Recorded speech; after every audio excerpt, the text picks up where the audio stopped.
give it up for Tony DeLuca.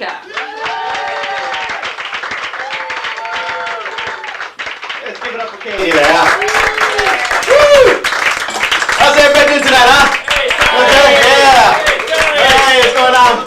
Let me begin by introducing myself. My name is Tony DeLuca. As you can tell by my name, I'm 100% Korean. No, I'm just kidding.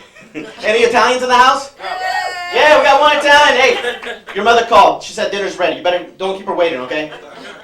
Anyway, so I'm an Italian from the old country, San Francisco, California. Yeah. You know, there are Italians in California. It's called the Witness Protection Program.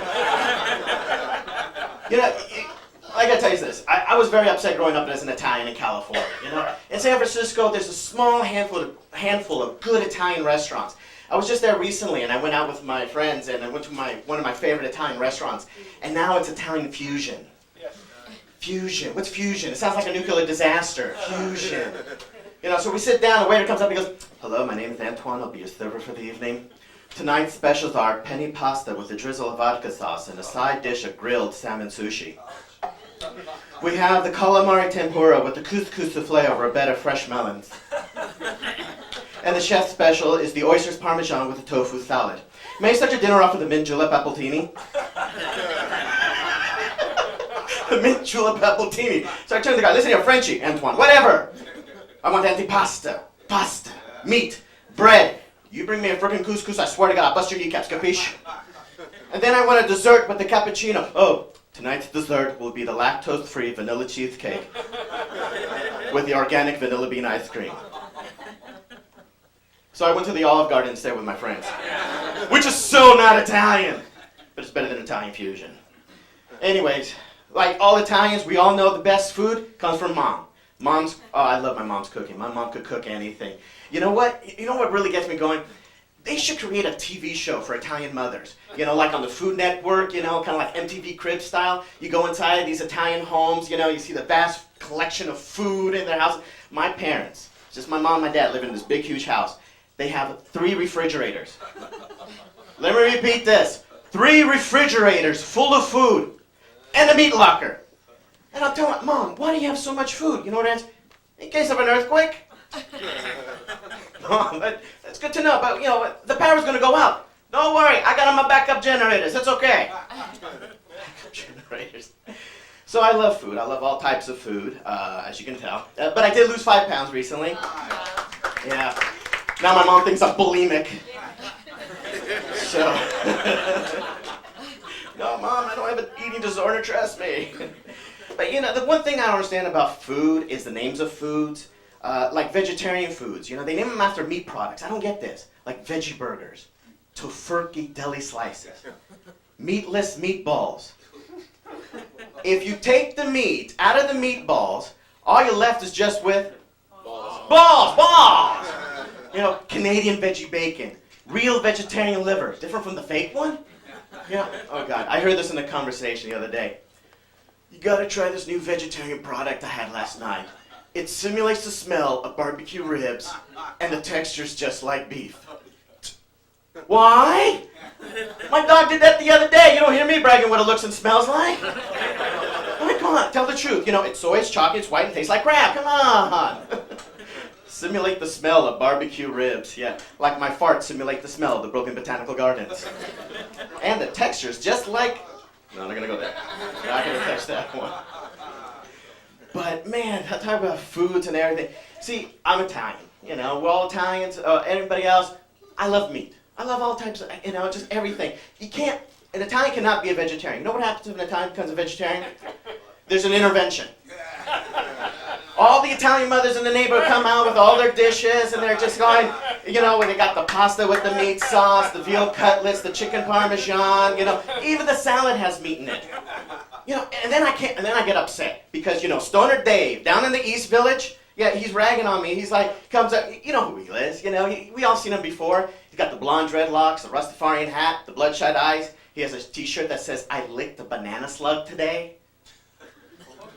Yeah, what? That's what I said too. And you know, he's coming after you, he's coming after you, he's coming after me. He's gonna go, "Dude, animals have rights to live and not be eaten."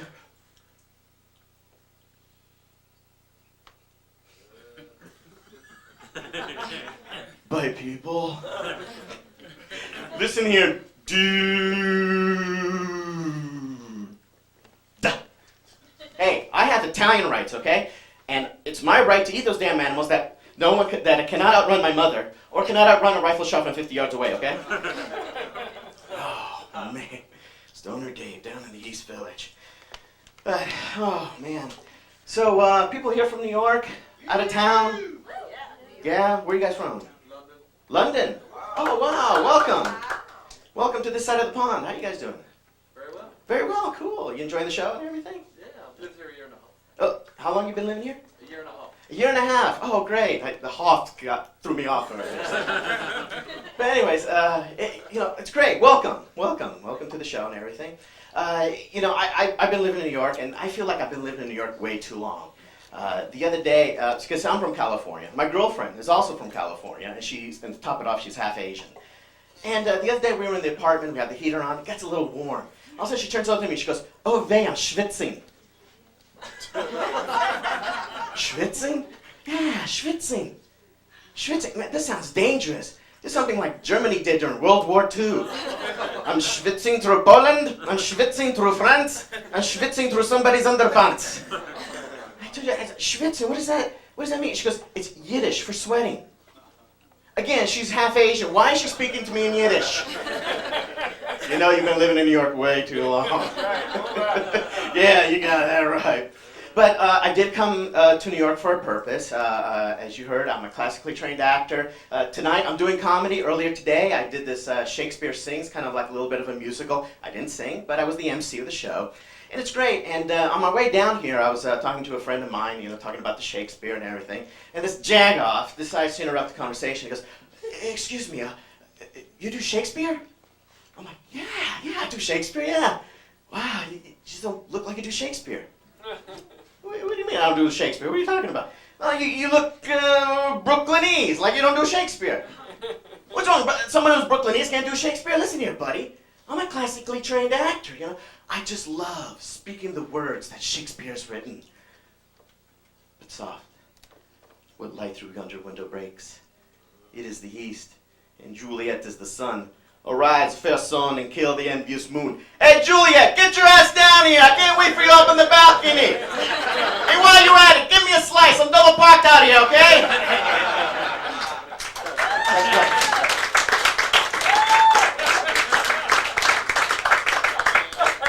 I learned that in Shakespeare 101. It's great. Wonderful class. Anyway, oh my God, I read this article today. It's just amazing. So I read this article today, and this survey report that was taken, it says that we are happier today than we have been in the past 30 years. Oh, really? I was thinking to myself, and then there's the happiness life curve, which is U-shaped, meaning that we're happiest when we're very young and very old, and least happy around the age of 40. I'm turning 35 in a couple of months, okay? Yeah, thank you. You're just reinforcing the fact that in 5 more years, I'm going to be really unhappy in that bottom of that curve there.